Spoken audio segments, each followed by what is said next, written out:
Hey everyone, today's video recap will be one of the most trending film, Nope. This is a 2022 American neo-Western science fiction horror film directed, composed, and co-produced by Jordan Peele under his Monkey Paw Productions banner. It stars Danielkaluuya and Kekepalmer as horse-wrangling siblings endeavoring to catch proof of an unidentified flying object. Showing up in supporting roles are Steven Yeun, Michael Wincott, and Brandon Perea. Nope premiered at the TCL Chinese Theater in Los Angeles on July 18, 2022, and was theatrically delivered in the United States on July 22, 2022 by Universal Pictures. And now let's begin to dive into the plot and enjoy watching. Likes and subscriptions are highly appreciated. The film opens with a Book of Scriptures quote from Nahum 3:6, "I will provide reason to feel ambiguous about detestable foulness you, make you wretched and make you a scene." The principal thing shown is a ridiculous chimp meandering around a chaotic sitcom set. This will appear to be legit later. Otis Haywood Sr. also, his child, Otis Jr., alluded to as OJ, start their day by dealing with the ponies at their Hollywood farm, Haywood's Hollywood Ponies. Behind the scenes, a radio notices the secretive vanishing of two climbers. Before long, the power goes out and, after shouts are heard from the sky, trash tumbles from the sky. A coin falls through Otis Sr.'s eye, killing him. OJ attempts to get him to the clinic without any result. Afterward, subsequent to showing up back at the farm, OJ sees a key speared into one of the ponies.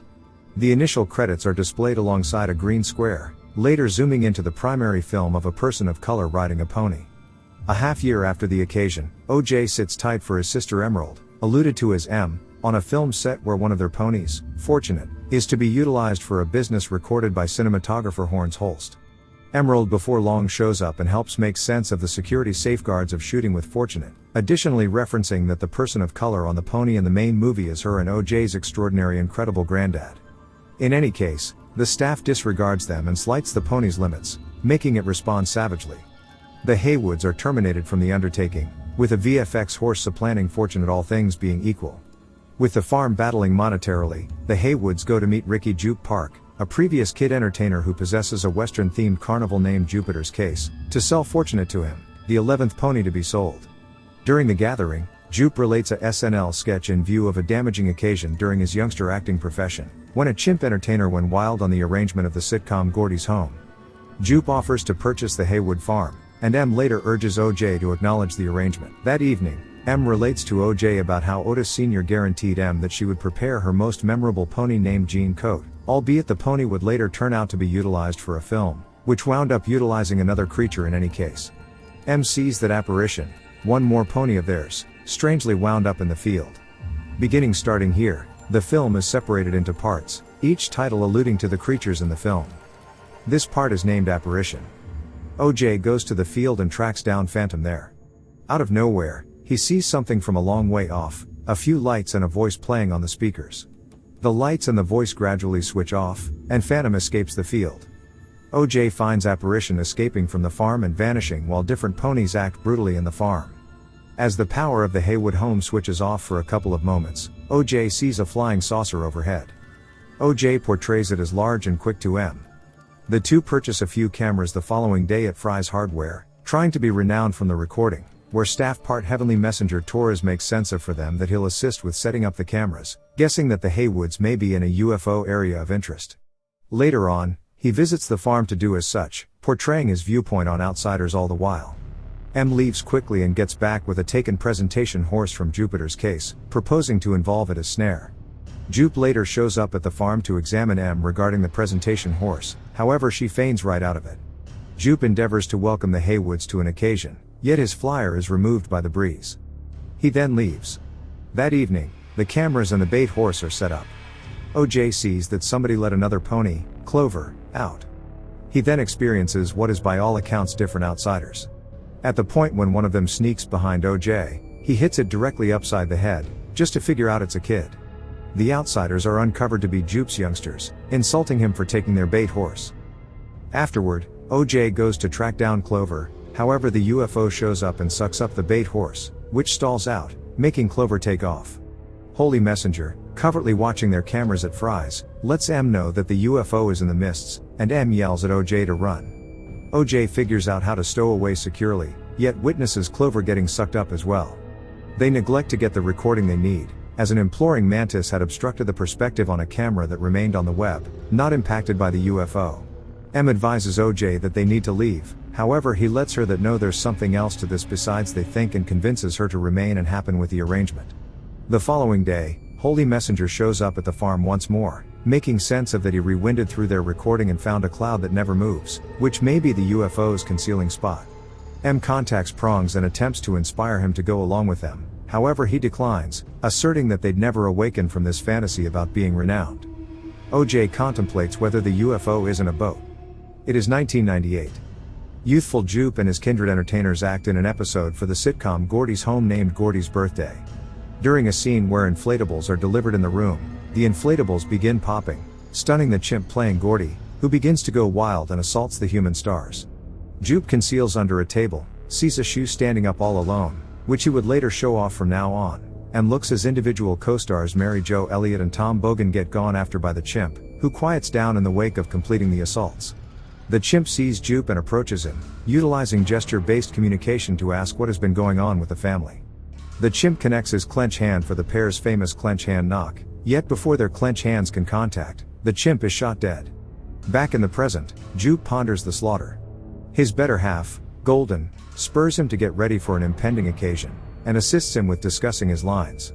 While Heavenly Messenger sets up coverings for an approaching tempest, OJ finds Jupe's flyer advancing the star rope insight. Reasoning that this could include Fortunate, he heads to Jupiter's case to look out back. In the interim, the star rope experience is beginning.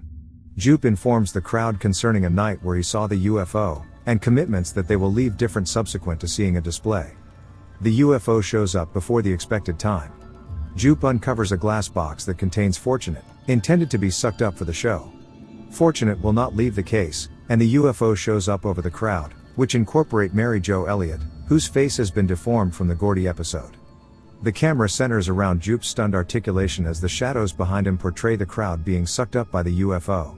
Within the UFO is shown, and it is uncovered to be an outsider itself, with the green square from the initial credits being its eye. Consequently, Jupe, his family, and the crowd are processed by the outsider, while shouts and the crunching of bones are heard behind the scenes. OJ shows up at the vacant Jupiter's case and tracks down Fortunate, before the outsider revisitations of attempt to suck him up and he gets taken out by the cheap seats of the field. He awakens around evening time and sees as Fortunate unblemished, prior to stacking the pony into his truck and driving towards the farm. He calls M and cautions her that the UFO is really a savage outsider who sees the farm and the region encompassing it as its domain, while Holy Messenger, going to leave the farm, is compelled to look for shelter in the house. The outsider shows up over the Haywood house and retches blood and trash, to M and Heavenly Messenger's shock. OJ shows up at the house, however his truck is closed down before he can arrive at it, and the outsider goes over the truck and lets out the imitation pony. The following morning, OJ gets M and Heavenly Messenger to escape in Heavenly Messenger's truck, and the outsider shows up once more. Reviewing the prior episode with Fortunate on the business set, OJ doesn't take a gander at the outsider and figures out how to endure the experience. The gathering moves away effectively and goes to Heavenly Messenger's condo. That evening, while at the same time having supper, OJ makes sense of that the outsider feels tested when individuals see it and afterward eats them. In the interim, Horn stands by listening to a news report about the vanishing of the Star Tether Experiences crowd and chooses to join OJ, M, and Heavenly Messenger. The following day, he visits their home and the gathering starts to design. Tusks will bring a hand-turned camera that will not be deactivated by the outsider, presently called Gene Coat. The gathering will utilize Tube Man props to derive where the outsider is. M will watch the region utilizing cameras, and OJ will trap Gene Coat. The following day comes and the arrangement is set into movement. Be that as it may, Ryder Mybridge, a TMZ columnist, illegal enters the region and tumbles off his motorbike when Gene Coat deactivates it. OJ endeavors to save Ryder, however is driven away from him to bite the dust when Gene Coat shows up. OJ effectively draws the outsider, assisting Prongs with catching film. In any case, Horns concludes that the world doesn't merit the recording, and allows himself to wind up dead by Gene Coat, obliterating the recording simultaneously. After M and Holy Messenger endure their experiences with Gene Coat, it begins to unfurl into an enormous jellyfish-like structure. After M and OJ recognize one another, the previous purposes Ryder's motorbike to drive towards Jupiter's case while the last option traps Gene Coat away. When arriving at Jupiter's case, M untethers the recreation area's Goliath Expand mascot and utilizations the Wink and Well, a fascination that utilizes a simple camera, to catch a photograph of Gene Coat as it eats the inflatable mascot. The inflatable and Gene Coat detonate, and in the wake of shouting and win, M rests close to the Wink and Well. As journalists show up, M stands up, shuts her eyes, and opens them again to see OJ riding Fortunate, showing up from the mist. The film closes with a shot of the photo of Gene Coat. Thank you for watching, and please don't forget to like the videos and subscribe to my channel for more videos and updates.